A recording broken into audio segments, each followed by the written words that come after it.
Yofi, shalom à toutes et à tous. Grâce à Midreshet Yehuda Manitou, on est avec le Rav Menachem Ackerman et le cours est le Nishmat Yosef Avner Durand, Hachem Yekom Damo, et on parle toujours de Manitou, de moralité, de justice et surtout d'actualité grâce au Rav Ackerman. Ouais, c'est vrai, on pourrait dire moralité, légalité, actualité.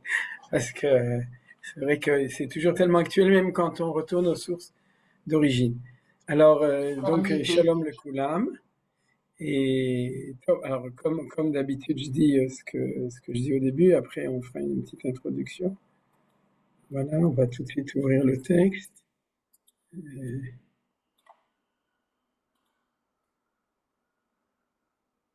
Accélérer. Je tourne donc du coup au début. Voilà.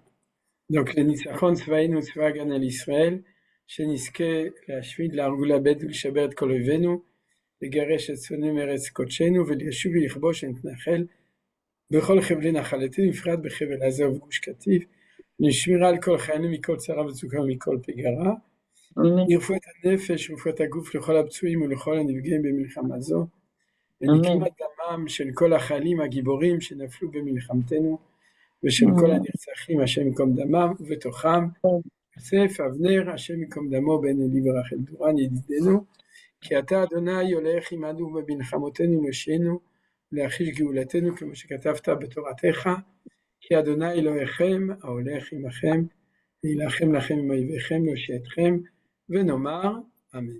Amen. Amen. Voilà.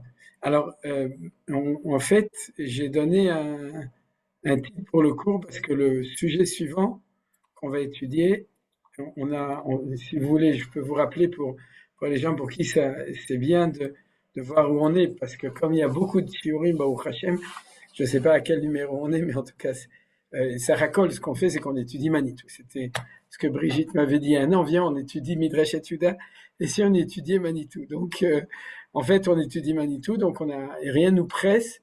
L'essentiel, c'est de pouvoir approfondir, et même pour nous qui sommes proches de la Torah de Manitou, qui avons écouté, entendu, étudié, pour beaucoup de nous, directement de la voix de Manitou lui-même, mais c'est toujours bien de pouvoir approfondir, de mieux comprendre. Et donc, dans ce grand thème qui est l'égalité-moralité, on a des sous-thèmes. Le premier, c'était en gros la période des Avot, ce qu'on a étudié, c'est-à-dire les patriarches, avec ce thème qui s'appelle Derech Eretz Shekadma la Torah, c'est-à-dire la moralité dans le livre de Bereshit qui va précéder la légalité qui va commencer avec la sortie d'Égypte et le don des mitzvot. Ça, c'était le premier sujet. Le deuxième sujet, tout est lié, c'était ce qu'on avait appelé Torah Ta'Rav, Torah Ta'Av, Torah Ta'Rav, c'est la Torah du Père et la Torah du Maître. Et on a presque fini. En fait, j'ai déjà donné le titre de ce qu'on va commencer aujourd'hui, mais il nous reste encore un petit texte qui va être un texte indicatif, c'est-à-dire qu'il va ouvrir comment ça s'appelle, des perspectives sur un thème qui s'appelle Erev Rav, c'est-à-dire tout ce Erev Rav qui est sorti avec nous.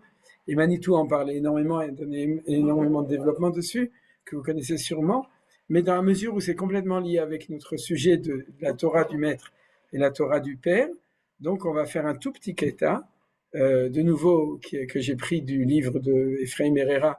Je ne sais pas s'il est déjà sorti, mais en tout cas du Word qu'il m'a envoyé, il va sortir Bezrat Hashem. En tout cas, nous on est toujours en promo, et je dirais pas de promotion, mais en promo, puisqu'on l'étudie avant. Je prends des passages parce que pour moi, en tout cas pour nous, c'est extraordinaire.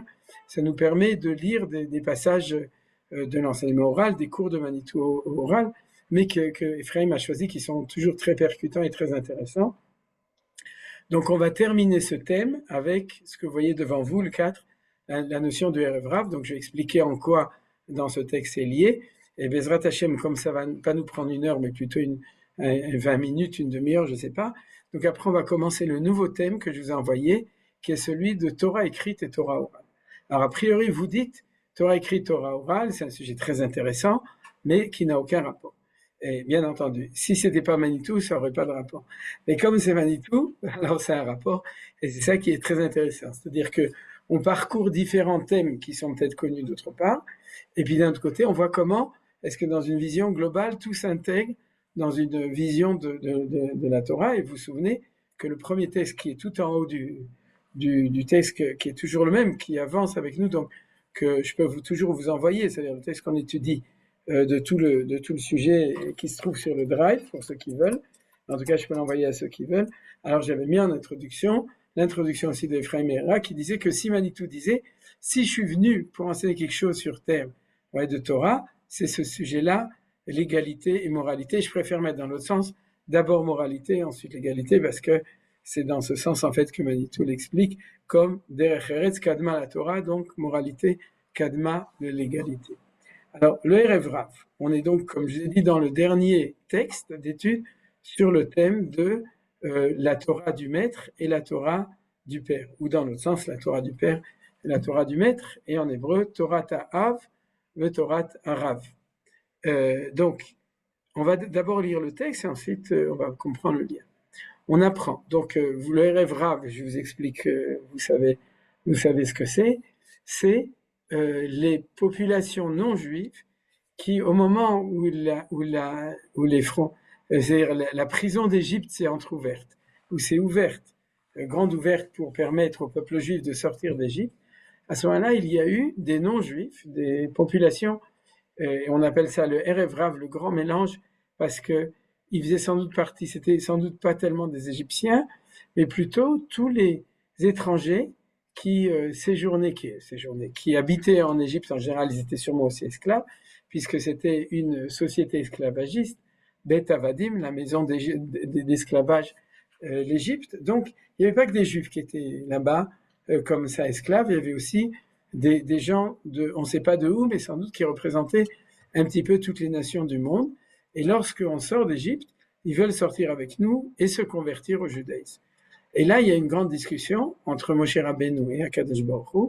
C'est-à-dire, Moshe Rabbeinu dit, notre projet, c'est un projet universel, donc il faut sortir aussi tous ceux qui veulent, en fait, prendre un train, venir avec nous en sortant d'Égypte.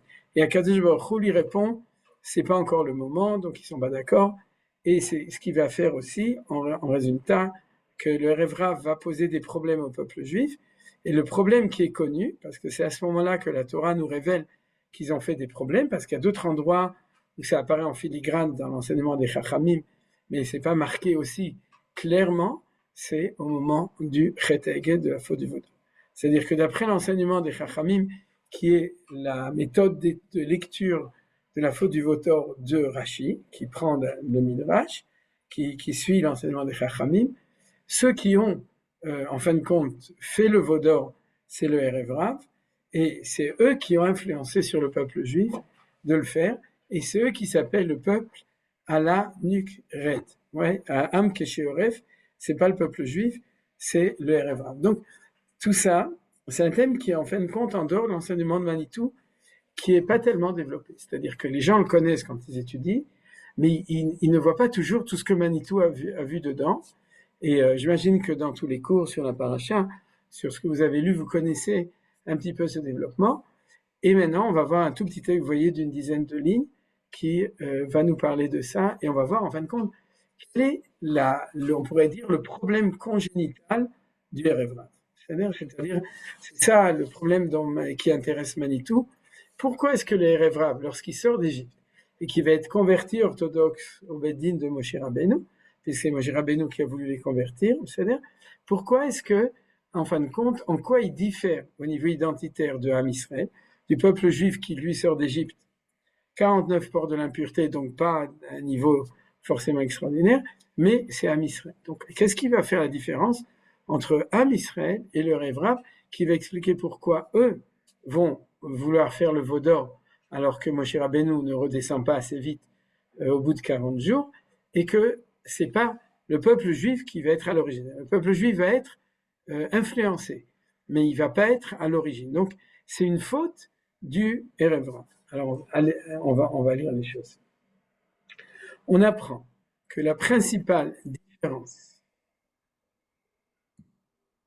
par rapport à la Torah entre le Erev Rav et les tribus d'Israël, c'est que les tribus d'Israël avaient reçu l'éducation hébraïque qui leur vient des patriarches, le Derech Eretz des Avot, et que le Erev Rav n'avait pas eu ce Derech Eretz puisqu'ils n'ont rejoint l'histoire d'Israël qu'au moment de la sortie d'Égypte. Donc jusqu'à là, c'est vrai. C'est-à-dire, on comprend très bien ce qu'il dit, Manitou, c'est un fait.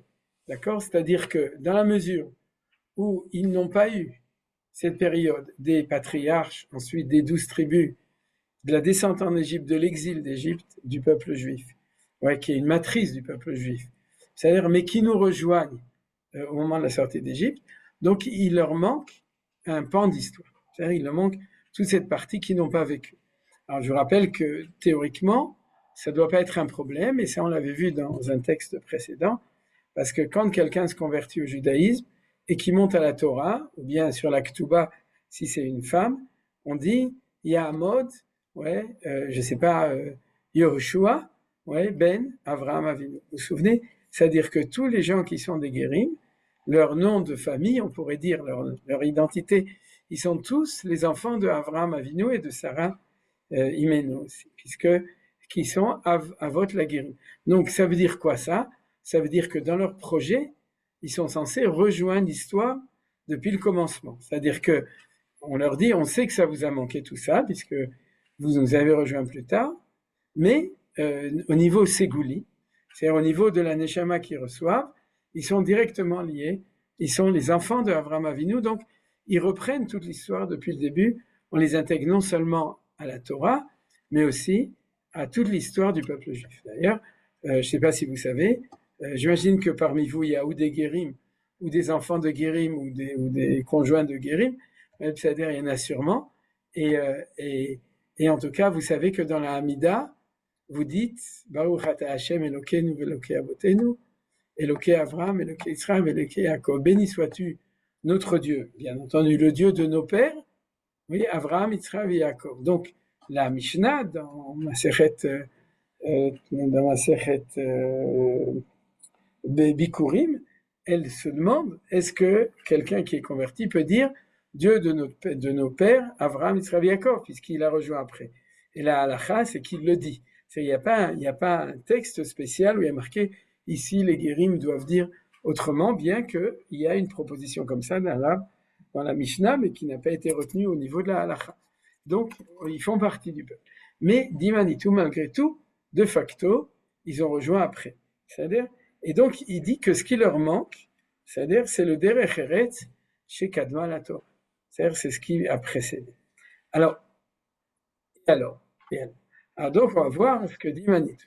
Il dit, ils se sont branchés sur la Torah avec un très grand handicap qui faisait qu'il leur manquait l'identité hébraïque. En termes plus modernes, lorsqu'il manque ce préalable du derech eretz qui précède la Torah est perçue intégrée de manière païenne. C'est un problème contemporain important sur lequel j'insiste de plus en plus. La société moderne d'Israël est envahie par ces tendances de la conscience magique. Vous voyez que Manitou, comme d'habitude, il dénonce certains détours au niveau, ce qui n'intéressait pas d'expliquer uniquement un pshat dans l'histoire du veau d'or, est-ce que c'est le Erevra, mais ce qui l'intéresse, c'est de comprendre certains problèmes ou de dénoncer ou d'expliquer pour qu'on puisse le corriger, certains problèmes de la société juive contemporaine. C'est ce qu'il dit ici, problème contemporain, et en plus il dit qu'il insiste de plus en plus. C'est-à-dire qu'il est inquiété par le fait que ce problème-là, sans doute, il prend de plus en plus d'importance dans la société juive. Je précise, il ne parle pas de la société moderne d'Israël, bien qu'il dit d'Israël, il ne parle pas spécialement, quand on va l'expliquer, on va comprendre, de la société israélienne. Il parle de la société juive en général aujourd'hui. Alors, de quoi il parle ici? Vous voyez, on a lu le texte, c'est-à-dire cette deuxième partie où il explique, bien entendu, je vous l'explique parce que j'ai étudié encore d'autres sources. C'est-à-dire avec ça, ça ne suffit pas, mais si on lit encore d'autres enseignements qui sont plus explicites de Manitou, ça permet de mieux le comprendre. Alors, qu'est-ce qu'il veut dire par là? Ce qu'il veut dire par là, c'est que quelqu'un qui se convertit et qui ne fait pas le travail d'intégrer en plus de la loi, c'est-à-dire de la halacha, de la Torah, en tant que système de mitzvot, des 613 mitzvot, aussi d'intégrer l'histoire du peuple juif, c'est-à-dire de de mettre en lui toute cette histoire qui a commencé depuis Abraham, qui descend justement pour lui dire tu dois l'apprendre. C'est-à-dire, maintenant, si il est attiré par le judaïsme, parce qu'il est attiré par la beauté de la religion. Oui, on va revenir à la même chose. C'est-à-dire que il voit dans la religion d'Israël quelque chose, il se sent lié avec, donc il se convertit, mais il n'a pas intégré l'identité, on pourrait dire des pères, donc l'identité nationale. Ça, à ce moment-là, il est en défaut. Et pour traduire avec ce qu'on a appris aujourd'hui, c'est-à-dire qu'il est complètement attiré par la Torah du Rav, Moshe Rabbeinu, et pas par la Torah du Hav, Avraham, Yitzhak et Yaakov. Et la raison pour laquelle ça peut arriver, je vais vous expliquer, c'est très simple, surtout en monde chrétien. Parce qu'en monde musulman, il n'y a pas beaucoup de convertis de toute façon, et puis je ne les connais pas. Ouais, je ne connais pas beaucoup de gens qui réintègrent le peuple juif qui viennent du monde actuellement. D'ailleurs, il n'y en a pas tellement, ils ne sont pas tellement intéressés. Pas seulement pour des raisons politiques, c'est aussi sans doute parce que l'islam est suffisamment, riche spirituellement pour ne pas créer une raison de chercher autre chose. Alors que, au contraire, dans le monde occidental, la plupart des gens sont athées. De toute façon, les chrétiens sont plus chrétiens, ou en tout cas, ils sont plus très chrétiens. Et puis, ils sont en situation on pourrait dire, de manque spirituel grave dans le monde occidental. Et donc, ils sont à la recherche d'alternatives. Et grâce à ça, on a, au Hachem, beaucoup de guérims qui viennent du monde occidental chrétien, qui sont à la recherche d'une spiritualité, et ils la trouvent dans le judaïsme. Donc, maintenant, ce qui se passe, c'est comme ça. C'est que dans la mesure où le christianisme est une religion dans laquelle il y a séparation entre l'idée de nation et l'idée de religion, c'est-à-dire tu es religieux du christianisme alors que tu es français, anglais, américain, russe ou tout ce que vous voulez, il n'y a pas de rapport entre les deux. C'est-à-dire, on a d'un côté l'identité nationale et de l'autre côté l'identité religieuse. Donc, nous dit Manitou, le risque est d'être attiré par le judaïsme, mais sans changer de catégorie de réflexion. C'est-à-dire être attiré par le judaïsme en tant que religion, mais sans penser que c'est pas parce que je deviens juif que je dois renoncer à mon identité française. Vous comprenez, je dois renoncer à mon identité chrétienne, bien entendu, mais pas forcément à mon identité française, anglaise, américaine ou italienne. C'est-à-dire, je vais devenir juif italien. D'ailleurs, comment est-ce qu'ils sont confortés? Parce qu'ils rencontrent plein de juifs des vrais, c'est-à-dire vrais d'origine. Je ne peux pas dire chas de shalom, ils sont tous convertis, il est aussi vrai, mais des juifs de naissance qui disent tranquillement la même chose. Oui, ils disent, mais pour moi, le judaïsme, c'est une religion, mais au niveau national, je me sens français, anglais ou américain, je suis en plus très, très patriote, et pour moi, c'est comme ça. Alors, on connaît tous ça. Avant l'État d'Israël, on était tous comme ça. C'est-à-dire, nos parents étaient comme ça. Pour ceux qui étaient des vrais juifs, ils se sentaient, surtout en France, ils se sentaient très français. Dans tous les pays où on les a accueillis gentiment, je ne parle pas des pays où on était repoussés, mais c'est un juif polonais, je ne pense pas qu'il se sentait tellement polonais, mais les juifs occidentaux, bien entendu. Et aujourd'hui, jusqu'à maintenant, ils représentent le modèle que aussi celui qui veut se convertir va rencontrer. Et donc, du coup, il n'aura pas de difficulté à se dire « j'adhère au judaïsme en tant que Torah Tarav, mais pas au judaïsme en tant que Torah Ta'av ». Maintenant, Manitou va nous dire comment est-ce qu'on va reconnaître ce danger. C'est-à-dire, ça peut être au niveau d'un juif qui est comme ça, donc qui a ce défaut, au niveau de quelqu'un qui veut se convertir, et du coup qui est plus ressemblant au Erev Rav. Mais en fait, quand Manitou dénonce ça, il ne le dénonce pas au niveau des convertis, il le dénonce au niveau des juifs de souche, de juifs de naissance, parce que d'après la tradition, le Erev Rav, c'est de Moshe Rabbeinu, c'est-à-dire le Erev Rav qui est sorti d'Égypte, a été intégré, englouti à l'intérieur du peuple juif. C'est-à-dire que à l'intérieur du peuple juif, il y a des gens qui ont une neshama qui sont descendants du Erev Rav, donc ils ont une neshama du Erev Rav, et puis il y a des gens qui ont une neshama d'origine de Avraham, Yitzhak et Yaakov. Alors, s'ils ont fait leur chemin pendant les 4000 ans depuis la sortie d'Égypte, alors ils sont plus du Erev Rav.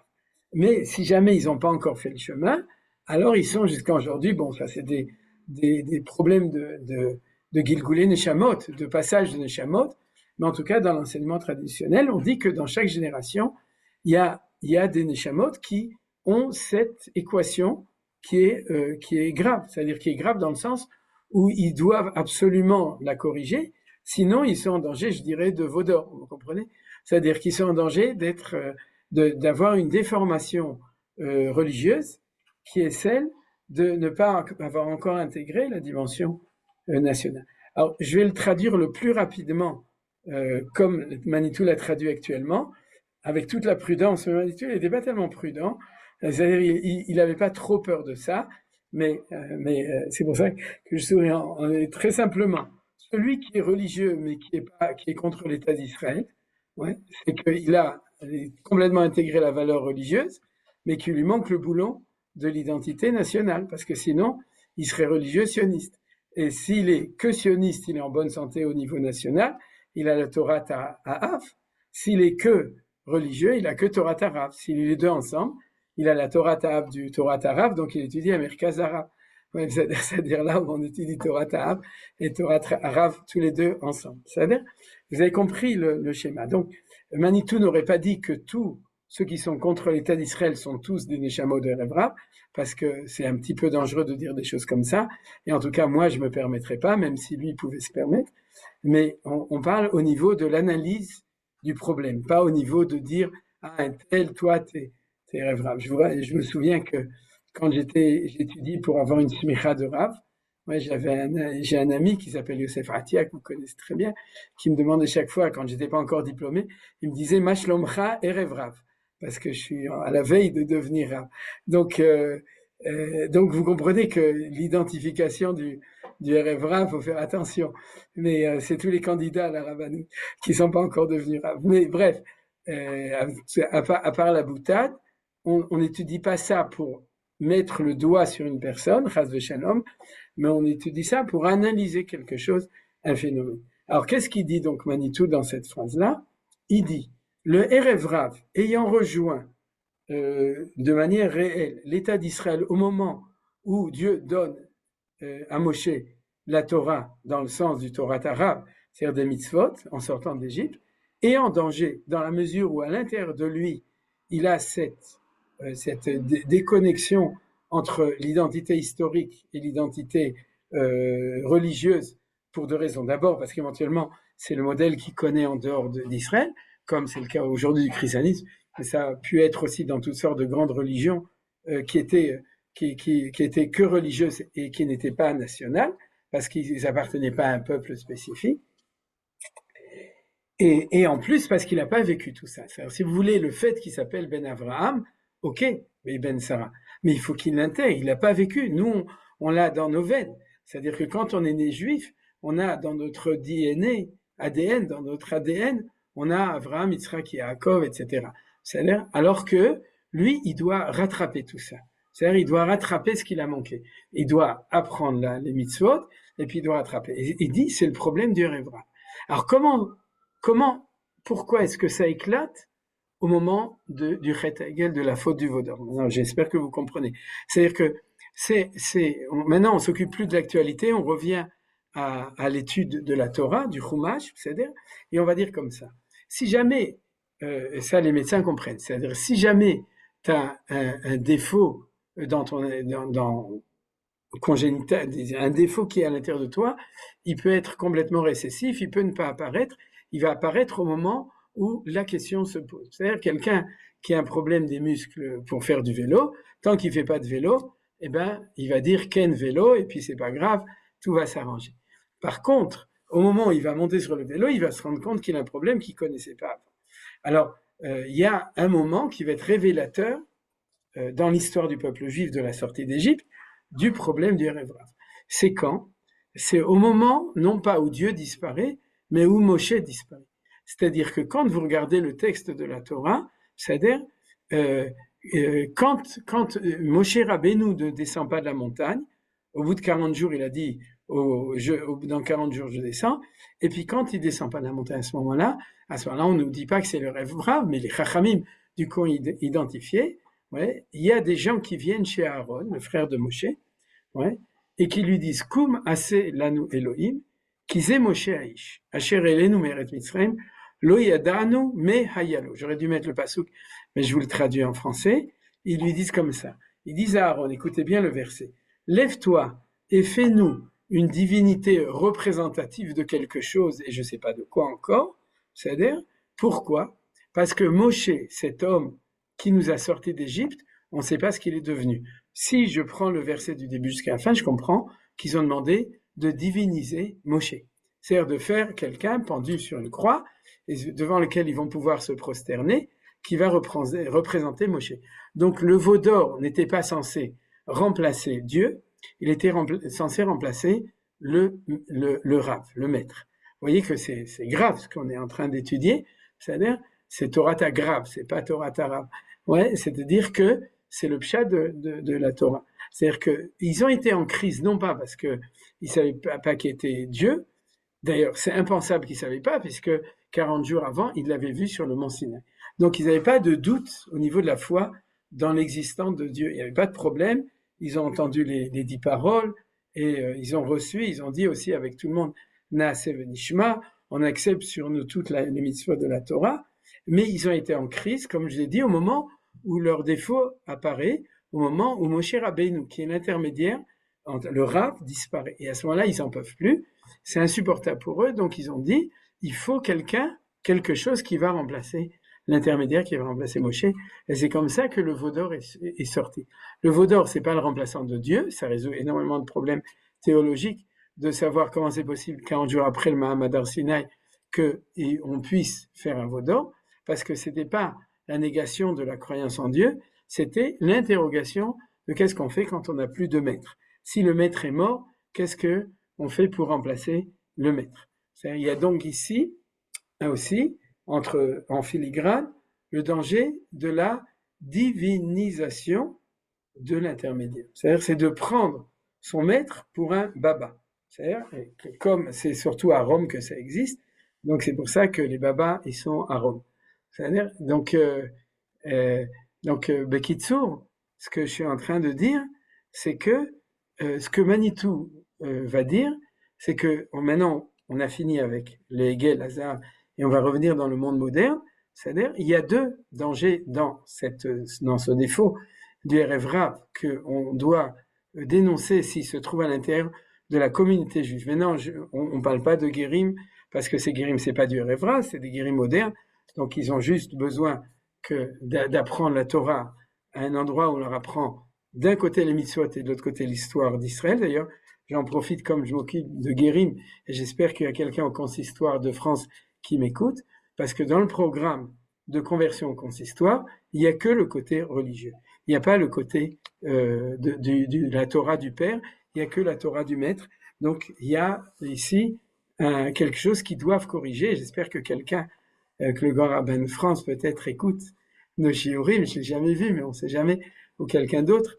Mais en tout cas, c'est l'occasion de le dire, que c'est quelque chose qui est grave. C'est-à-dire, tu ne peux pas former quelqu'un quand il veut sincèrement rentrer dans le peuple juif uniquement sur la religion sans lui parler de l'identité juive, Torah Ta'am. C'est-à-dire, maintenant, je reviens, on ne s'adresse pas aux guérim, on parle maintenant des juifs de souche, et on dit comme ça, faites attention d'être des élèves de Avraham, Yitzhak et Yaakov, en même temps que vous êtes des élèves de Moshe Rabbeinu, et pas que l'un des deux. Et si vous avez que Moshe Rabbeinu, alors il y a deux dangers. Premièrement, actuellement, où l'État d'Israël, qui est la reconstitution du fait que c'est la terre d'Israël, Israël Yaakov Avinu, c'est-à-dire, et le peuple d'Israël et l'État d'Israël, c'est-à-dire c'est le retour, on l'a vu la semaine dernière, à l'identité de la Oumma, de la nation. On a vu d'ailleurs qu'il y avait deux valeurs, Yaakov et David. Vous vous souvenez, Yaakov au niveau du peuple, David au niveau de l'État. C'est-à-dire, on avait trois choses, Moshe, la religion, Yaakov, le peuple, David, l'État, c'était le Ben Israël qu'on a vu la semaine dernière, et si tu prends la gématria des trois, à ce moment-là, tu as Israël. Si te manque, tu n'es pas dans le gouvernement, et que tu n'es pas, pas à l'intérieur de l'histoire du peuple qui est en train de se passer en Israël, alors tu n'as plus que la Torah de Moshe, la Torah du Rav, et donc il y a quelque chose qui est manquant au niveau de ton identité. De nouveau, j'insiste, on s'adresse aux juifs qui sont nés juifs, c'est-à-dire, mais qui doivent faire cet examen de conscience, de savoir quelle est leur identité comment est-ce qu'ils sont reliés avec la Torah et avec Akadosh Baruch Hu. Et donc, premier danger de se séparer de David et de Yaakov, c'est-à-dire de la dimension du peuple et la dimension de l'État, c'est-à-dire deuxième danger, c'est de, entre guillemets, de trop diviniser le Rav. C'est-à-dire de faire que le Rav, c'est Dieu sur terre. Vous comprenez? C'est-à-dire c'est quelque chose qui est trop proche de... Et Manitou aussi avait l'habitude de dénoncer on pourrait dire les franges de la communauté juive orthodoxe qui prennent leur Rav pour un petit peu, pour Akadosh Baruch Hu, si vous voulez, un petit peu trop. Alors, de temps en temps, il disait que Chabad était dans ce danger. De temps en temps, il disait que Chabad, c'est bon. Ils font quand même, ils n'ont pas dépassé les limites. Mais je l'ai dit parce que je pense que Chabad, c'est cachère, mais vous savez que toutes les chassidouyot sont en risque de. Pourquoi? Parce que le chidouche, l'idée du Baal Shem Tov, du rabbi, c'est-à-dire le fait que le rabbi est une personnalité, si elle est gérée de bonne manière, et quand on dit la chassidoute, on sait qu'elle peut être gérée de bonne manière. Quand elle dit les textes qui parlent de ce que c'est que la notion du tzaddik, ça peut être dans le Tanya, ça peut être dans le Marov HaShemesh, par exemple, que Manitou citait souvent, qui a un commentaire sur le Chumash d'un grand Rav Chassid, j'ai oublié son nom, mais qui parle tout le temps de la notion du tzaddik, c'est-à-dire, si c'est bien géré, alors tout va bien. Mais il y a ce danger-là, mais c'est pas spécialement chez les Chassidim. C'est-à-dire, ça peut être chez les Lituaniens, ça peut être chez les Séfaradim, avec justement les babas, c'est-à-dire, comme disait Manitou, il y a les babas salés, mais aussi les babas sucrés, et de partout, c'est-à-dire, le tzaddik, il existe dans le monde de la Torah, et c'est normal, et c'est tout à fait besséder. Et moi, personnellement, j'ai pas peur, comme j'avais quand j'étais jeune, où j'avais peur de ce côté un petit peu trop d'exagérer dans la proximité, dans l'admiration des tzadikim. Mais dans la plupart des communautés juives, on n'a pas peur de ça. On sait qu'il y a des tzadikim, pèlerinage sur les tombes des tzadikim, et puis aussi le lien avec des tzadikim vivants. Mais il faut savoir que si ça devient le seul judaïsme, c'est-à-dire tout en judaïsme, c'est juste le culte du tzaddik, d'accord, et que l'identité collective du peuple n'existe plus, et que l'identité justement de politique du peuple n'existe plus, il n'y a que le tzaddik, à ce moment-là, nous dit Manitou, il faut regarder si cette personne, c'est pas que son Rav lui a appris comme ça, si ça se trouve son Rav, lui, il lui dit au contraire, ne fais pas comme ça, pas de culte de personnalité, moi je suis modeste, sincèrement c'est pas mon problème, ouais, mais ça peut arriver, mais si la personne le fait, c'est qu'il a un problème de Erev Raviyut. Vous comprenez? C'est-à-dire qu'il a un problème. Alors, pour nous, ce problème, c'est ce qu'on appelle la Torah Rav sans le Torah Rav. Et c'est là qu'on a lié avec tout l'enseignement. Donc, je vais reprendre le petit paragraphe et on aura terminé comme ça.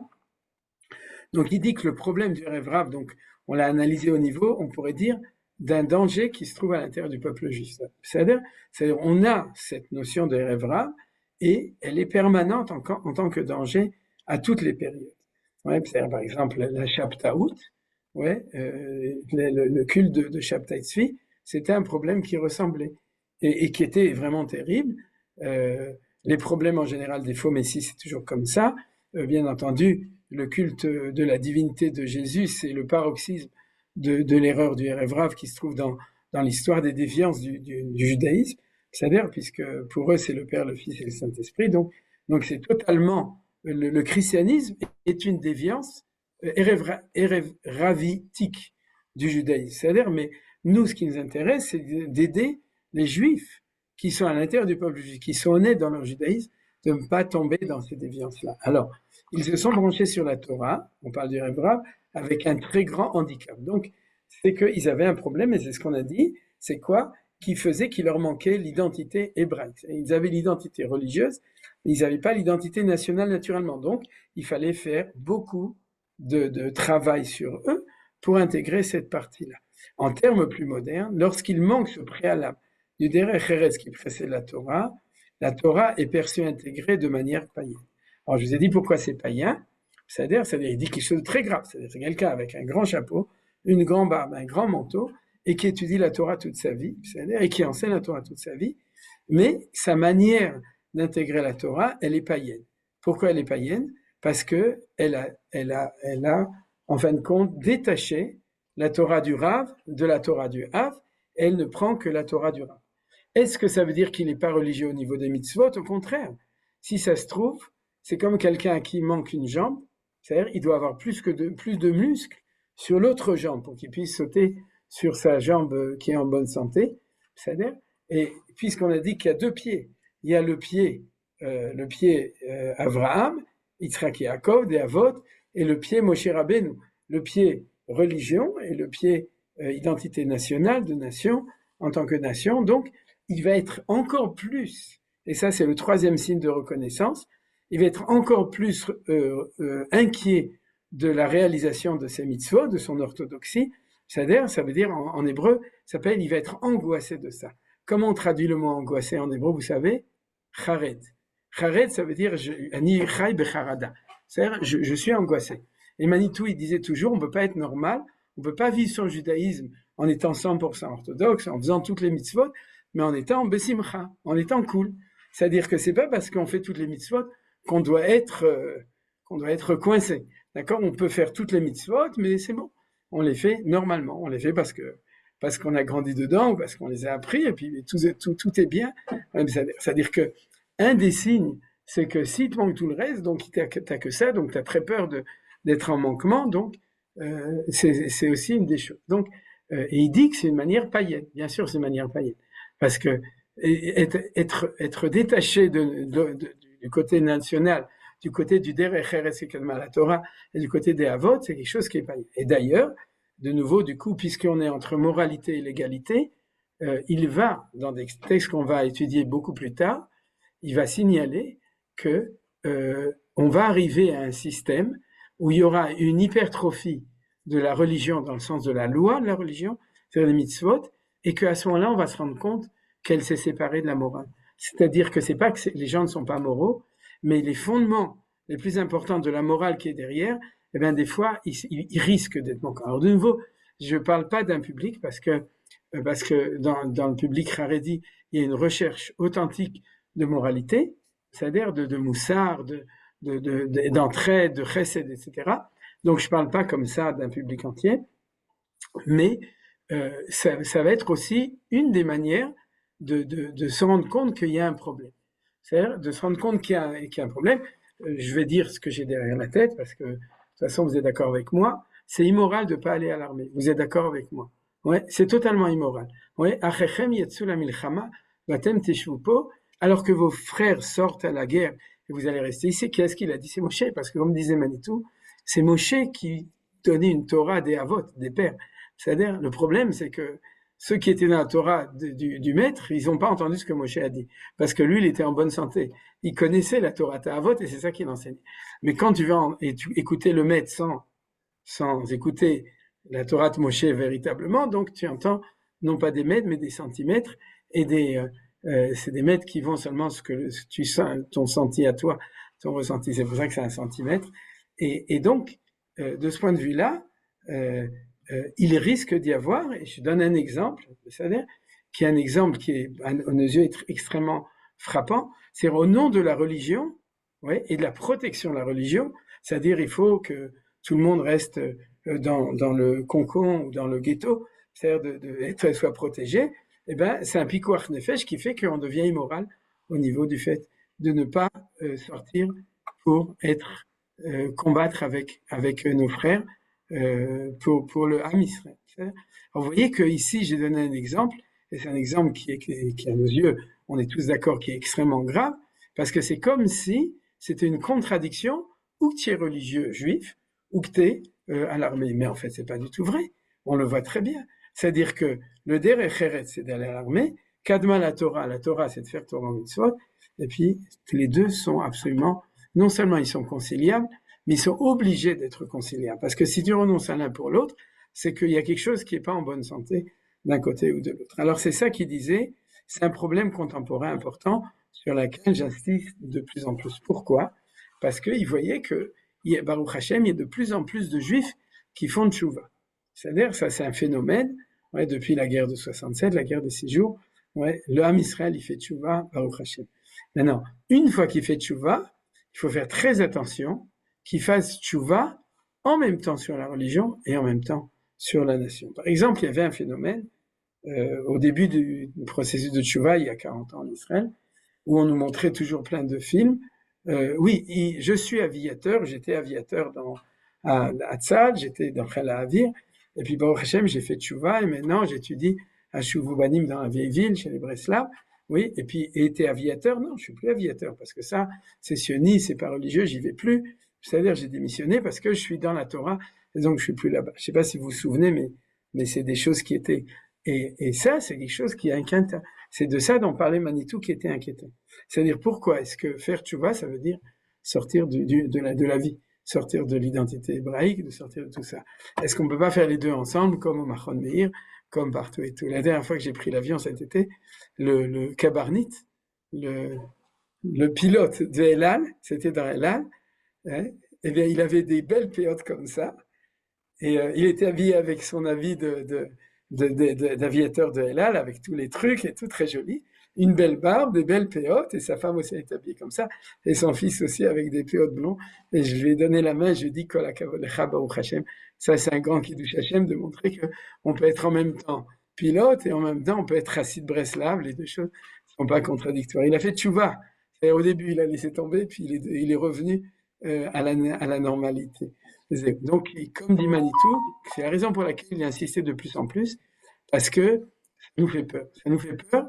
On veut que tout le peuple juif fasse tchouva, mais on veut pas qu'il fasse tchouva d'une manière où faire tchouva, c'est se détacher de l'identité en bonne santé du côté de Torah à Av, c'est l'identité nationale du Derech Eretz pour entrer dans la Torah, que c'est Oussa, Chaz v'Shalom. Donc c'est pour ça que Manitou dit, la société moderne Israël est envahie par ces tendances de la conscience magique. Pourquoi il dit magique? Parce que, ça je ne l'ai pas expliqué, mais vous vous souvenez que le Erev Rav, comment ils ont fait sortir le mot d'or? Ils ont fait de la magie. Ils ont jeté un truc de temps, etc. Mais bon, je vais m'arrêter là. C'était ça, si vous voulez, un des points aussi, c'est que c'est pas une conscience religieuse hébraïque, c'est une conscience païenne qui ont une conscience magique. Et dans le côté magique, on a besoin d'un intermédiaire sur terre, de Dieu sur terre, donc danger de divination et plein d'autres choses comme ça. Voilà. Puisque j'ai terminé ce premier sujet, c'était un cours sur Parashat Korach 94, étincelle page 133. Avant de commencer la suite, est-ce que vous avez des questions sur ce qu'on a étudié? Et par là, on a terminé Torah Ta'af, Torah Ta'af. Allez-y, si vous voulez. Hein, s'il y a des choses qui n'ont pas été comprises, Nicole, tu vois. Bon, bah alors c'est bon. On peut continuer. Tu as étudié à Orsay? Oui, alors c'est normal. Tu as Torah Rav qui est Torah Ta'af directement. Tu l'as entendu directement. Donc tu l'as intégré depuis.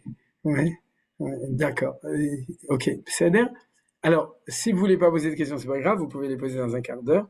Quand on finit, on commence le nouveau sujet qui est la Torah écrite et la Torah orale. Alors, vous êtes peut-être en train de vous demander quel est le rapport entre les deux, comme dans le lien du Erev Rav. Et donc, si vous me permettez, je vais faire une grande introduction avant d'étudier le premier texte de Manitou. Donc aujourd'hui, vu qu'il est 45, on va que commencer l'introduction orale qui va nous permettre de comprendre les questions qui se posent sur Torah écrite et Torah orale. Et du coup, en fait, je peux même fermer le texte comme ça, on se voit. Et ça, c'est Tov Meod, que je vois tout le monde. En tout cas, tous ceux qui ouvrent leur main. Ah, Yosef, Shalom Aleichem. Yosef Gaba, Aganu Alecha Mamash. Nachon Baruch Shufra le Shalom. Alors voilà. L'enseignement de Torah écrite et Torah orale, Torah Shebirtav, Torah Shebalpeh, est un thème énorme au niveau de la Torah. C'est-à-dire que dans toutes les yeshivot et dans toutes les Baté Midrashot où on étudie la Torah, on s'occupe de ce sujet-là. Spécialement d'ailleurs, on s'approche de Hanouka, au moment de Hanouka et de Purim, parce que c'est le moment où on est passé de la disparition de la prophétie, donc de la Torah de la prophétie à la Torah de la sagesse. Donc la Torah de la sagesse, c'est beaucoup plus la Torah chez BLP. Et donc c'est un sujet qui est, et j'imagine que vous avez beaucoup de références dessus, et de références aussi. Donc je vais donner donc cette introduction générale pour l'analyser, mais dans la vision de mieux comprendre les deux textes Bezrat Hashem qu'on va étudier directement dessus au début de Manitou, et puis sur un sous-thème. Mais en fait, ce thème de Torah écrite, Torah orale, il y a 4 ou 5 sujets qui sont liés avec moralité et légalité. À l'intérieur de ce sujet-là, vous savez pas encore, surprise, mais petit à petit, vous allez voir comment est-ce que ça se passe. Alors, je vais commencer par poser plusieurs questions importantes sur ça. D'abord, de comprendre quelle est la définition de la Torah orale. Pourquoi je ne demande pas quelle est la définition de la Torah écrite? La Torah écrite, c'est les 5 livres, Chamisha Chumshe Torah, c'est la Torah qui est écrite dans un Sefer Torah, c'est-à-dire sur le parchemin, donc, et qu'on lit Vezot à Torah, Asher Sa Moshe Lifnei Bnei Israël. Donc en fait, on n'a pas besoin de demander ce que c'est que la Torah écrite, c'est notre Sefer Torah, notre Chumash, c'est la Torah écrite. Par contre, la Torah orale, ouais, c'est-à-dire, c'est quelque chose qui est tellement Rechavaï, qui est tellement large, et on peut se demander, en fait, quelle est la définition exacte de la Torah chez Baal Pé. Deuxième question, qui est aussi très importante. Vous savez que dans la lecture première des choses, les deux ont été donnés à Moshe Rabbeinu pendant les 40 jours, multipliés par 2. Les 2 fois 40 jours, il était sur le mont Sinaï, où jour et nuit, il a étudié avec Akadosh Baruch Hu, et il n'a pas mangé de pain, il n'a pas bu d'eau, lechem lo achalti u'mayim lo shatiti, c'est-à-dire il était en chevruta avec Akadosh Baruch Hu. Et d'ailleurs, dans le, je ne sais plus si c'est dans la Gemara ou dans le Zohar Kadosh, il y a marqué que le jour ils étudiaient Torah écrite, et la nuit ils étudiaient la Torah orale. Et comment est-ce que Moshe Rabbeinu, il savait s'il faisait jour ou s'il faisait nuit? Justement à cause de ça. Quand Hachem lui disait, allez, maintenant viens, on passe à la Gemara, alors il savait qu'il devait prier Ma'ariv, et quand il lui disait, viens, maintenant on reprend le Chumash, à ce moment-là, il savait qu'il devait prier Shacharit. C'est-à-dire que c'était divisé par 2. Ça nous enseigne aussi qu'il y a une espèce d'égalité d'importance entre la Torah écrite et la Torah orale. Alors, la question que je demande, c'est pourquoi Dieu, qui a tout enseigné, selon quels critères il a décidé qu'une partie, il disait à Moshe qu'il fallait l'inscrire dans la Torah, et une autre partie lui disait non, inscris pas, je transmets oralement, et tu dois seulement t'en souvenir. C'est-à-dire que tu dois devenir un magnétophone de la Torah orale. C'est-à-dire que tu dois te souvenir de tout ça. Donc ça, c'est la deuxième question que je demande. Ensuite, troisième question, qui est un petit peu liée, c'est qu'il y a marqué dans la Torah elle-même, la Torah, il y a quelqu'un qui demande comment on définit le Tanakh, le Nach, Nevim, Ktuvim. C'est une question intéressante qui fait partie de tout ça. Begadol, ça fait partie de la Torah orale, mais un petit peu entre les deux. Le Rambam a l'habitude de donner une définition, il appelle ça Divrei Sofrim, je crois, quand il parle du Nevim Ktuvim. Mais pour nous, c'est une très bonne question, mais on ne va pas s'en occuper parce que ça ne va pas dans le sens, disons, des besoins de comprendre pour l'instant ce que dit Manitou. Mais la vérité, maintenant que tu le demandes, dans un des cours, je vais quand même l'expliquer selon Manitou. C'est-à-dire maintenant, la question c'est, premièrement, pourquoi Dieu a décidé que ça devait être oral, et non seulement il a décidé que c'était oral, mais il a interdit de le mettre par écrit. Et ça, on le verra, je peux ouvrir le passouk, donc de revenir au texte. Il y a un passouk avec un Rashi que j'ai mis ici. D'accord. Non, c'est pas ici. Ah ben, du coup, je le vois pas.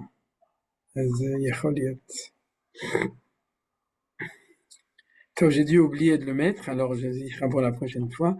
Mais le verset où il y a marqué clairement, selon l'interprétation de Chachamim, que Rachid dit, qui alpi à Torah azot, ktov et advarim qui alpi, c'est-à-dire écrit parce que sur la bouche, c'est-à-dire dans le verset on voit qu'il y a 2 Torot, et les Chachamim qui ont très bien vu ce verset, ils disent de là on apprend que la Torah orale, on n'a pas le droit de la mettre par écrit. C'est-à-dire, donc il y a une très grande rigueur dans cette définition discriminative. Ce qui est pas oral, c'est pas oral, ce qui est par écrit, c'est par écrit, c'est-à-dire, et on a une interdiction, la Torah écrite de la transformer en Torah orale, et la Torah orale de mettre par écrit, et je demande pourquoi. C'est-à-dire, qu'est-ce qui est tellement grave? Et du coup, si c'est tellement grave, pourquoi à l'époque de Rabbi, c'est-à-dire Rabbi Yehuda Nassi, c'est-à-dire un tout petit peu après la destruction du temple, ils ont reçu la permission, jusqu'à aujourd'hui, la preuve, nos bibliothèques, de mettre la Torah orale par écrit. C'est-à-dire, qu'est-ce qui a été mis par écrit? Toute la Torah orale. La Torah du Niglé, c'est-à-dire la Torah révélée, c'est Shisha Sidre Mishnah, c'est le Shas, c'est-à-dire après avec la Gemara et tout, et la Torah du Nistar, c'est le Zohar Kadosh, qui est à la même époque, puisque Rabbi Shimon Bar Yochai, Rabbi Shimon est l'un des 5 maîtres de Rabbi Yehuda Nassi. C'est-à-dire, Rabbi Yehuda Nassi, il avait 5 maîtres importants, Rabbi Meir, Rabbi Shimon, Rabbi Yehuda Menelaï, Rabbi Yossi et Rabbi Nazar, et un des 5, c'est Rabbi Shimon Bar Yochai, qui apparaît tout le temps dans la Mishnah en tant que maître. Il ne s'appelle pas Rabbi Shimon Bar Yochai, il s'appelle Rabbi Shimon Omer. C'est-à-dire, et Rabbi Shimon, c'est Rabbi Shimon Bar Yochai, donc, qui a mis par écrit la Torah du Nistar. Donc, tout a été mis en même temps à ce moment-là par écrit, et donc, il faut se demander pourquoi à ce moment-là, c'était permis. Ça, c'est les 4 grandes questions que je veux élucider, mais toujours dans la vision, pour l'instant, de l'amener vers l'enseignement de Mamit. Alors, en quoi c'est lié avec notre sujet? C'est la raison pour laquelle on est obligé de l'étudier. On est obligé. C'est-à-dire, c'est important et c'est intéressant d'étudier dans le cadre de ce qu'on fait maintenant, parce que si vous voulez, ce qu'on va développer, c'est que il y a une tension toujours dans la loi, c'est-à-dire dans la loi entre l'absolu d'une loi et puis la capacité de l'appliquer dans la réalité. Ça, on est d'accord. C'est-à-dire que la loi, quand elle est inscrite, elle a quelque chose d'une espèce d'absolu. La loi, c'est la loi, c'est comme ça. C'est-à-dire, maintenant, quand elle doit être réalisée, souvent, on se rend compte que, et tous les juristes qui sont ici, j'en vois au moins 2 ou 3 devant moi, c'est-à-dire, il y en a sûrement d'autres, mais je ne sais pas qui sont juristes, c'est-à-dire, ils savent qu'ils vivent constamment avec ce même problème. C'est-à-dire que le texte de la loi tel qu'il est écrit, il est vrai quand il a été constitué, mais quand il va falloir l'appliquer dans la réalité, éventuellement, il risque de manquer de moralité dans son application sur Terre. Vous comprenez ce que je veux dire? D'accord, c'est marqué, mais aujourd'hui. Alors, qu'est-ce qu'il va dire? Est-ce qu'il faut faire une entourloupette à la loi pour que ce soit moral, ou est-ce qu'il y a à l'intérieur de la loi un mécanisme qui permet d'appliquer la loi de manière morale? C'est-à-dire de manière où la réalité qui montre que dans le réel, il y a une certaine réalité qui montre qu'il faut le faire d'une certaine manière, alors est-ce qu'on peut ne pas faire d'entorse à la loi et que la loi soit appliquée dans la réalité de manière morale? Et je suppose que vous avez compris. Pour l'instant, je n'ai pas prévu de donner un exemple, mais j'imagine que vous avez des exemples. D'accord? C'est-à-dire, bon, on va prendre l'exemple que Manitou il disait, ce qu'il citait tout le temps. C'est-à-dire, c'était l'exemple qu'il racontait toujours. C'était une histoire d'ailleurs d'Orsay, donc Nicole la connaît sûrement. C'est-à-dire, c'est qu'il y avait un cas où Manitou, d'après ce qu'il connaissait de la loi, il fallait obliger un couple qui était à Orsay à se divorcer. Donc, je ne sais pas qui c'était, mais vous comprenez, de Orsay, d'accord? C'est-à-dire, ils n'étaient plus à Orsay. Ils étaient divorcés. Donc, il est allé chez tous les grands dayanim de Paris, et chacun lui a expliqué, viens, on va étudier. Et après, Manitou racontait toujours que le Rav avec qui il avait étudié lui demandait, il y en avait 3, c'est-à-dire les 3 grands dayanim à l'époque qui étaient à Paris, entre autres Rav Rubinstein, Zecher Tzadik Livracha, le Rav de Pavé à l'époque, et ils ont demandé à Manitou, alors c'est quoi la conclusion? Et tu as dit, on vient d'étudier le Shulchan Aruch, il faut divorcer. Et puis, chacun des rabbanim, selon ses arguments, il dit non, on divorce pas, c'est-à-dire parce que dans ce cas-là, c'est pas comme ça qu'on fait. C'est ce qu'on appelle souvent le 5e partie du Shulchan Aruch, Achelek HaChamishi du Shulchan Aruch. Alors, c'est quoi? C'est que dans la réalité et dans la situation qui était dans la moralité, on pourrait dire, qui était sentie ou pressentie, eh bien il fallait pas l'appliquer de cette manière. Et ce que raconte Manitou Bichla, on n'appliquait pas les choses de la même manière. Alors, vous comprenez que de la descente du piédestal du juge, là où il est dans son tribunal, qui a écrit la loi, et on parle maintenant de la loi juive, on ne parle pas du Bagatz, on parle de la loi française, mais on parle de la Torah, quand elle doit être descendre sur terre pour être appliqué, normalement, il y a un mashber. Il y a une crise, ouais, une chute de savoir comment est-ce que cette vérité, elle peut, une fois qu'elle doit être réalisée, elle est plus aussi, c'est aussi une question comment ça se fait. Et c'est ça qu'on va étudier. Mais en tout cas, pour Manitou, c'est la tension entre la loi et l'esprit de la loi qui est la capacité qu'elle soit réalisée sur terre de manière où il n'y a pas de crise entre l'esprit qui est la moralité pour nous, de nouveau pas dans les autres systèmes, mais dans le système de la Torah, de loi, le concept qui a généré la loi, c'est la morale qui la précède, qui s'appelle le Derech Eretz Shgalma la Torah ou Torah Ta'avot, la Torah des pères de nouveau, et qui a généré une légalité, c'est-à-dire une législation, mais quand ensuite elle devait être appliquée, à ce moment-là, on risque d'avoir une crise, et cette crise-là va être résolue par la dialectique de Torah chez Birtav et Torah chez Baal Pé. Alors, je vais, pour qu'on ne termine pas sur un point d'interrogation, mais le donner en une phrase, et c'est ça qu'on étudiera Bezrat Hashem la semaine prochaine, c'est que la raison pour laquelle la Torah orale reste orale, et la raison pour laquelle on a besoin d'une Torah écrite et une Torah orale, c'est exactement pour cette raison. C'est-à-dire que la Torah écrite, c'est le Chok, c'est-à-dire la Torah qui est gravée, l'Archok c'est gravé, qui est un absolu, qui est immuable. Et d'ailleurs, vous savez que si on enlève une lettre de la Torah et même un petit morceau d'un Yud, c'est-à-dire uniquement la queue du Yud, ce Sefer Torah-là, eh bien, il faut le mettre à la Gnisa ou il faut le corriger, il n'est pas soul. C'est-à-dire, vous savez, c'est-à-dire qu'il y a un psoul. Maintenant, cette halakha, elle est en train de traduire que ce qui est écrit dans la Torah chez Birtav, il est absolument absolu. C'est-à-dire, il est immuable, absolu et éternel dans sa vérité telle qu'elle est. Et donc, il fait partie d'une loi absolue. Maintenant, pour que cette Torah puisse être réalisée sur terre, elle va descendre par la Torah chez Baal Pé.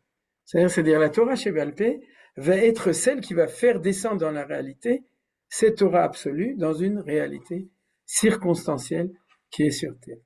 Et c'est la raison pour laquelle elle doit être orale. Pourquoi ?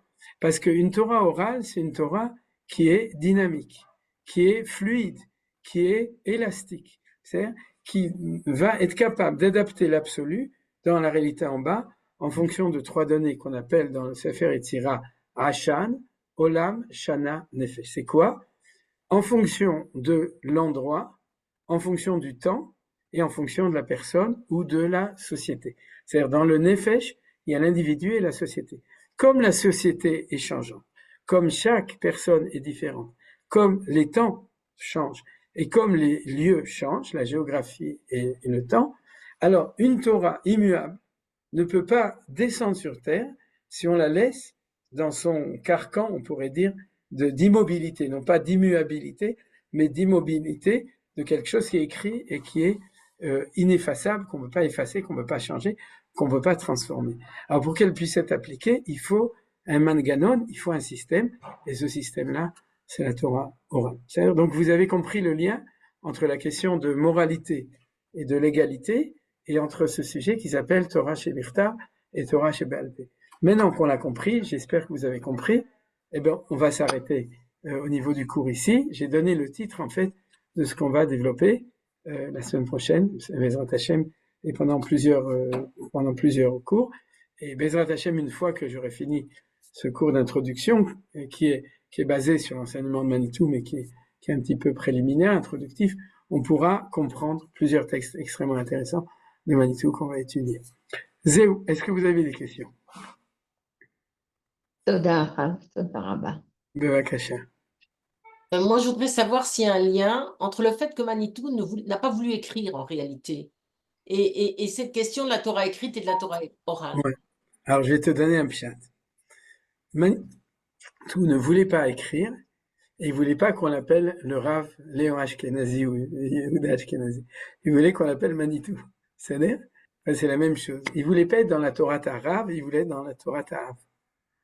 C'est-à-dire, et puis c'est sa relation avec tout le monde. Bon, moi, je l'ai pas connu aussi bien que vous, ou les gens qui l'ont mieux connu. C'est-à-dire, il voulait absolument qu'on fasse pas de lui un baba, c'est-à-dire, il faut le kvod arabe, qu'on lui embrasse la main, etc. Il voulait qu'on l'appelle Manitou, il voulait pas qu'on écrive pour que tout son enseignement, il reste dans la fluidité. D'ailleurs, il disait toujours en rigolant, il dit, si je l'écris dans un an, j'aurai changé d'avis, qu'est-ce que je vais faire avec le bouquin? C'est-à-dire, parce que ce sera plus ce que je pense. C'est-à-dire, et en fait, la vérité, bon, je me compare pas du tout à Manitou, mais j'ai le même problème. C'est-à-dire, de temps en temps, je me dis, il faut que j'écrive ce que j'ai comme Chidushé. Je me dis, mais si je l'écris, alors je vais plus pouvoir changer d'avis l'année prochaine ou la semaine prochaine. C'est-à-dire, vous comprenez, c'est-à-dire une Torah qui est fondamentalement Torah Sheba'al Peh, dans la manière de la transmettre. Maintenant, je reviens à Manitou. Alors, il ne voudra pas l'écrire. C'est pour ça que Manitou n'a pas écrit, que le Baal Shem Tov n'a pas écrit, que le Hari Akadosh n'a pas écrit, que le Gaon de Vilna n'a pas écrit, Begadol, en gros, c'est-à-dire des gens qui étaient dans une identité profonde d'eux-mêmes, c'est-à-dire de continuer à innover dans la transmission, c'est-à-dire, il a fait, merci Malka, il a dit à Maenot, au premier cours, il nous a dit, oubliez que je suis Rav, c'est-à-dire, donc, qui sont totalement dans cette identité plus, on va voir, plus Torah chez BLP, alors, eh ben, ils veulent pas écrire. C'est-à-dire, ils veulent pas écrire. Maintenant, à la fin, il faut bien écrire. Mais en fait, comme disait Tov Shem Ishem Tov Yom Hamavet Yom Ivaldo, le jour où Manitou a arrêté de parler, c'est-à-dire, alors c'est le moment où on pouvait mettre par écrit. C'est pour ça qu'aujourd'hui, c'est ces élèves qui mettent par écrit, Baruch Hashem, ça donne une diffusion. Mais la vérité, je vous le dis à vous, c'est enregistré, mais il faut surtout pas le répéter, ouais, les Israéliens, c'est-à-dire quand j'ai rencontre qui sont des élèves de Manitou que par l'écrit, c'est-à-dire, eh ben, on a une discussion avec eux. Pourquoi? Parce qu'on a envie de leur dire, oui, mais vous connaissez pas Manitou. Mais ils connaissent mieux Manitou que moi, ou que nous, parce qu'ils ont tout lu, tout étudié. Aujourd'hui, il y a des tavres, ils vont faire un séminaire à Otni, dans les Shiva, le Rav Rehema Cohen, Yuri Cherki, je sais pas si vous avez vu dans les groupes de Manitou, c'est des trucs incroyables qui n'existaient pas avant. Et c'est tous des jeunes ou des gens qui ont étudié Manitou sur l'écrit, et puis ils ont leurs élèves qui écoutent et qui tout. Et qu'est-ce qui manque? Il manque l'oralité de Manitou, c'est-à-dire de Manitou qui sourit, qui parle, etc., et qui leur manque un peu. Alors on va les aider un petit peu, Bezrat Hashem, à ce qu'ils comprennent ce qui leur manque un petit peu. Mais même que tout ce qui a été mis par écrit, c'est après que Manitou soit parti, malgré tout, il y a toujours un peu, si ça se trouve, Manitou, il râle là où il est quand il les entend, parce qu'il dit je râle parce que c'est pas assez oral. C'est-à-dire. À propos de ce que tu as dit là maintenant sur Manitou, ça me fait penser. Tu as dit quelque chose tout à l'heure avec lequel je suis pas tellement d'accord. Tu as dit que, tu sais, quand il y a des rabbins, babas comme tu les appelles, d'accord? Tu dis, ah, c'est de la faute du public. Ah non, c'est aussi de la faute des rabbins qui laissent faire, je suis désolée. D'accord avec toi aussi, mais il y a des rabbins qui laissent pas faire, et pourtant on le fait. C'est ça qui est inquiétant. C'est-à-dire qu'il y a des rabbinim, et moi je connais d'expérience, qui disent je veux pas. Bon, t'as raison, c'est-à-dire Manitou était extrémiste dedans. C'est pour ça qu'il voulait qu'on l'appelle Manitou jusqu'à aujourd'hui. Hein. C'est-à-dire, il veut toujours qu'on l'appelle Manitou, parce qu'il voulait surtout pas de culte.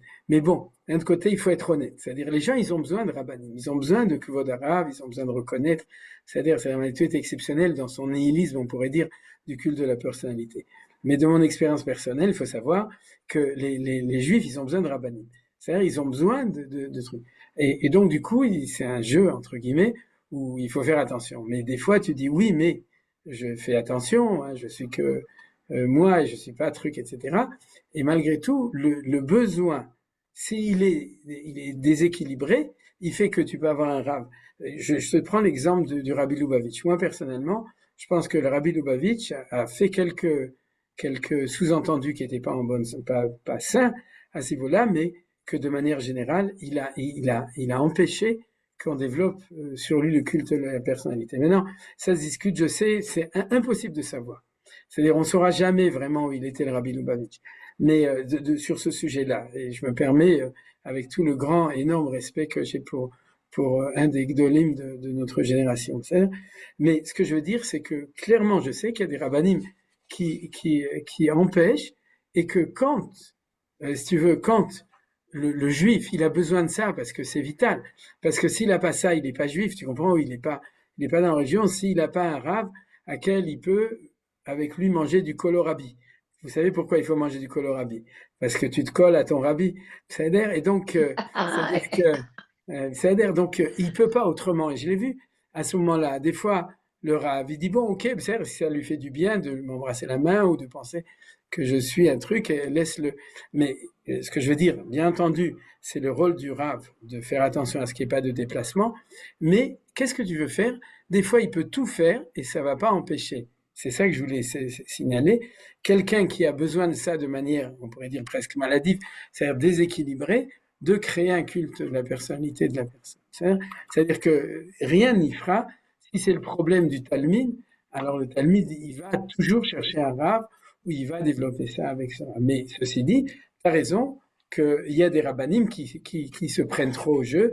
Malheureusement, il y en a beaucoup aussi. Je ne vais pas les dénoncer parce que qui je suis moi personnellement pour citer des noms. Mais en tout cas, c'est vrai qu'il y a aussi des rabbanim qui ont cette déformation de développer ce culte.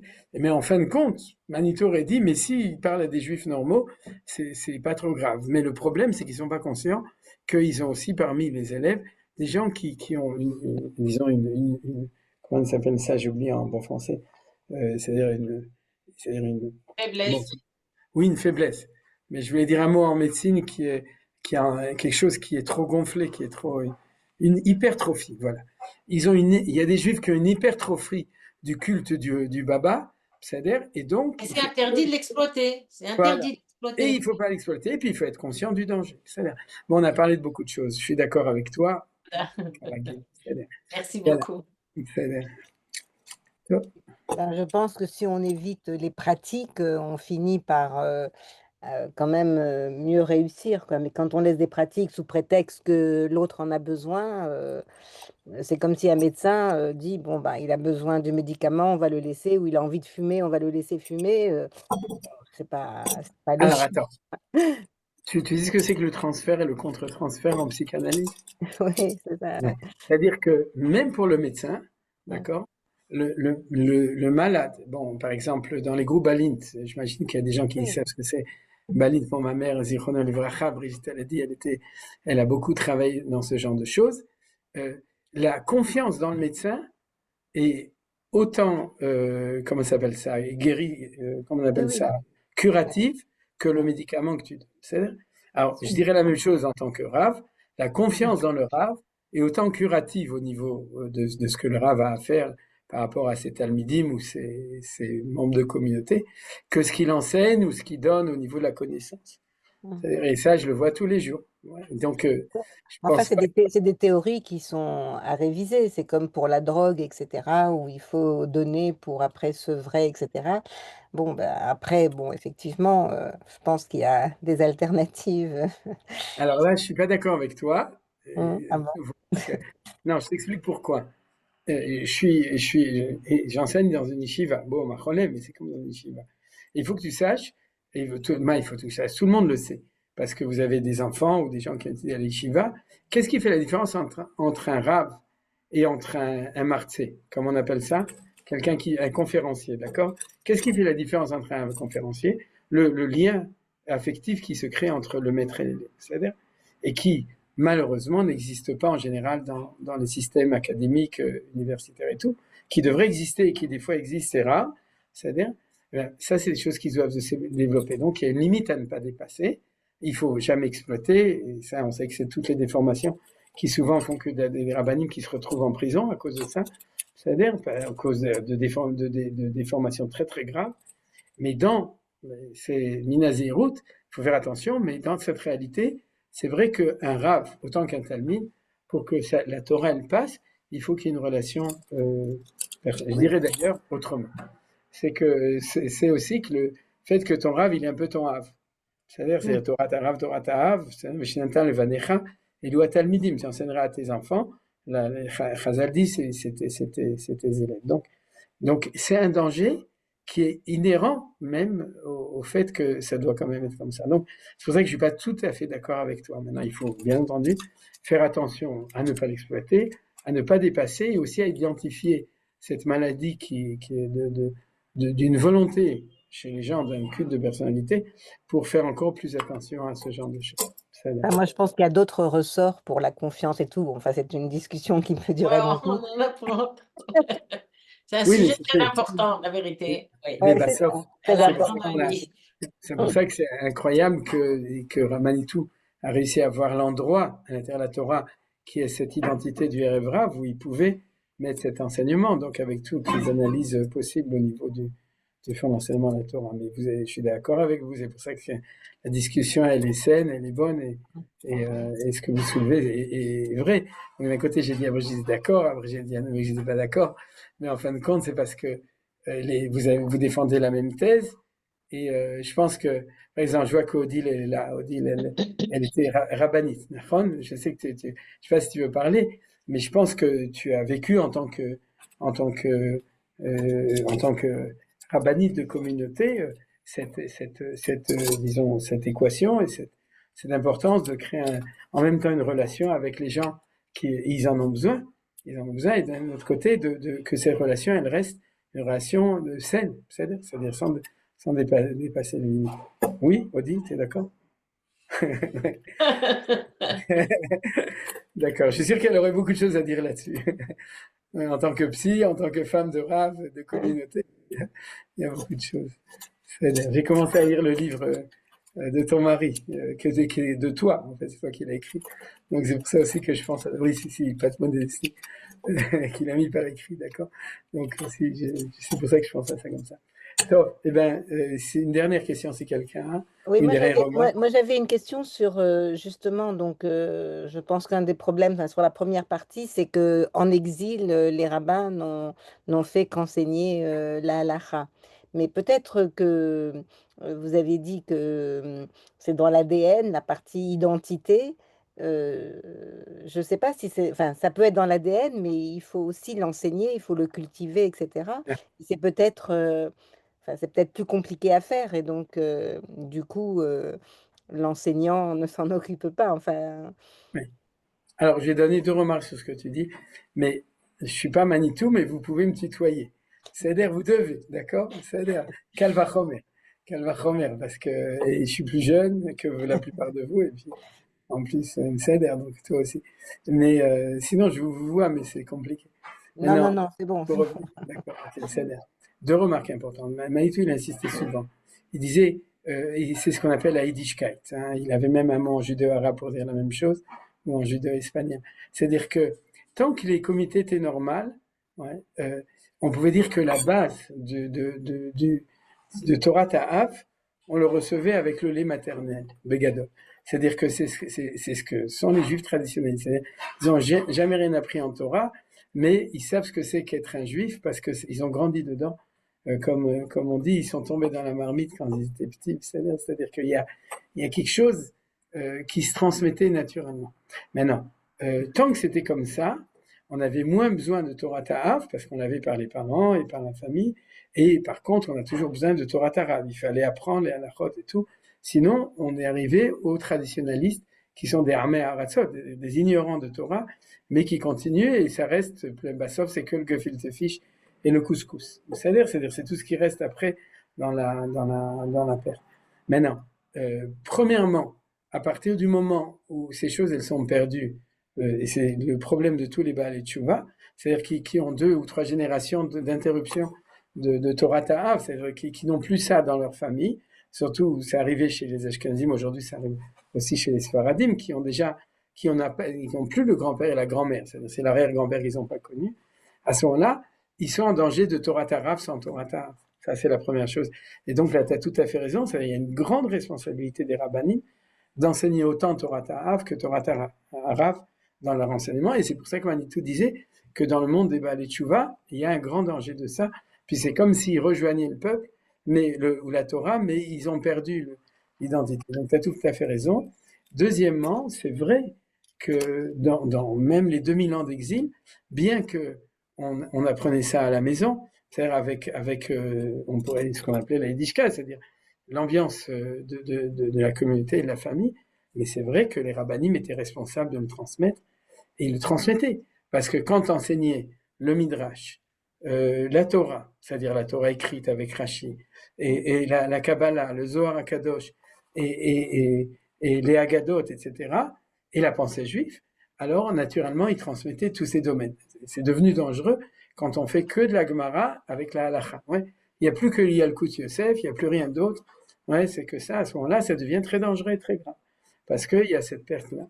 C'est-à-dire donc, maintenant, il le faisait. Ouais, et le problème, c'est quand il arrive des temps où ils arrêtent de le faire, où ils oublient de le faire, ou bien ou parce que il y a une perte de mémoire. Un des moments de révolution dans le monde ashkénaze où ça s'est fait, c'est la chassidoute. Oui, la chassidoute a apparu à un moment où dans le judaïsme ashkénaze, il y avait une perte de Torah Ta'av. Et c'est pour ça d'ailleurs que le rabbi, il représente une alternative, pas seulement le Rav qui enseigne, le Rosh Yeshiva qui enseigne la Torah, mais quelqu'un qui est plus du côté de Torah Ta'av normalement. Alors de nouveau, ça rentre dans énormément de considérations générales. Dans le monde séfarade, normalement, c'était censé être en meilleure santé tant qu'il n'y avait pas de coupure. Et puis le jour où, ouais, toi par exemple, je crois que tu avais un père qui vous enseignait, non, qui vous enseignait la Torah, non? Ouais, c'est Oui, vrai. un enseignant Torah qui a fait beaucoup pour la Alia, etc. Bon, donc effectivement, c'est avec le vécu, mais bon, ça n'empêche que je pense que même le vécu ne suffit pas. Enfin bon, c'est parce que peut-être je pense que tout doit être explicité et enseigné, parce que finalement, on l'a vécu, on le vivait, comme tu disais, avec l'ADN, et ça n'empêche qu'on est resté longtemps donc en France, parce que bon, je ne sais pas, les priorités n'avaient pas été analysées de façon... Ouais. Et puis il faut dire une chose, c'est que dans un temps où on est arrivé dans le monde occidental, pour tout le monde, c'est-à-dire tous ceux qui arrivent en France, dans lequel le niveau de chokhmah, c'est-à-dire du besoin que les choses, même connues ou existentiellement, doivent être expliquées et enseignées à un haut niveau, c'était une exigence, parce que sinon on avait de l'autre côté la Sorbonne, et tu sors bonne, mais à l'intérieur c'était pas bonne. Donc du coup, il y a eu un impératif urgent, autant au niveau de la Torah Ta'a que de Torah Tara, c'est-à-dire c'est pour ça que ont apparu des grands Talmidei Chachamim de Torah dans le monde des Yeshivot, et d'un autre côté aussi, par exemple, André Neher, Manitou, qui enseignait le Maharal. Par exemple, l'enseignement du Maharal, c'était une révolution, en France en tout cas, pour restituer Torah Ta'av. C'est-à-dire, mais au niveau cognitif, au niveau Ah oui, c'est ça, oui. d'études et tout, et c'était essentiel, et dans la lecture, là je commence à avancer un peu loin, c'est-à-dire dans la lecture du projet historique de Dieu, c'est qu'il y a une aliyat à Torah, c'est-à-dire la Torah monte à un niveau plus haut grâce à la confrontation avec tout ça. C'est-à-dire, Tob, là, je crois qu'on est obligé de s'arrêter là. C'était On a un vraiment cours intéressant. après, on a un cours dans Ouais. 5 minutes. Restez avec nous, on a un cours avec Michel Gurfinkel sur les Juifs américains. Ok. Ah, hyper Merci intéressant. beaucoup. Donc, je suis désolé, je Toda dois rabba. partir. Et shalom le kulam, et qu'on est mercredi, donc Shabbat shalom. Shabbat Et shalom. Chodesh Tov aussi. Mais c'est Voilà, bon. ok. Pas.